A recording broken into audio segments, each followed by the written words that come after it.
आउज़ बिल्लाहि मिनश शैतानिर रजीम बिस्मिल्लाहिर रहमानिर रहीम। आज का मेरा टॉपिक बनावलेट फ़ंड, जिसको बहबूद फ़ंड कहा जाता है। तो बहबूद फ़ंड के जो हम अमाउंट अपनी सैलरी के थ्रू मंथली बेसिस पे डिडक्ट करवाते हैं, उसकी कटौती करवाते हैं बहबूद फ़ंड में, तो उसमें कटौती के बाद हमें कुछ इंसेंटिव्स मिलते हैं। वो इंसेंटिव्स क्या हैं कि बच्चा या बच्ची की शादी है तो उस पे पैसे मिल जाते हैं, और इसी तरीके से अगर खुदा न खास्ता फौतगी हो जाती है तो तदफीन के हवाले से पैसे मिल जाते हैं, या अगर कोई बच्चा या बच्ची किसी एजुकेशनल स्कूल में वो अंडर स्टडीइंग हैं तो उनको वजीफ़ा दिया जाता है। तो ये जो वजीफ़ा दिया जाता है, इनको दो हिस्सों में तकसीम किया गया है। एक तो वो लोग हैं जो गज़टेड हैं, एक वो लोग हैं जो नॉन गज़टेड हैं। जो गज़टेड हैं 1 से 15 स्केल तक, उनका तो प्रोसेस डॉक्यूमेंट्री तो अलग से, लेकिन उनको आसानी से हमारे डीसी ऑफिस से वो आसानी से मिल जाता है।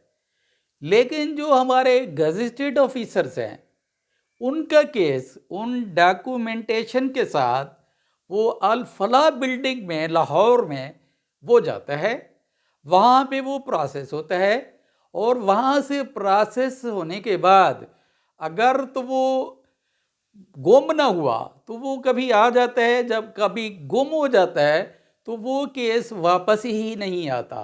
तो जिस तरीके से नॉन गज़टेड के लिए यहाँ पे हमारे डीसी ऑफिस में ये इंतज़ाम किया गया है कि नॉन गज़टेड को ये फंड्स यहीं से मिल जाते हैं, अगर इसी तरीके से इस गज़टेड के लिए भी ये तरीका वज़ह कर लिया जाए कि गज़टेड ऑफिसर्स भी यहीं से वसूल करें तो उनके लिए आसानी हो जाएगी।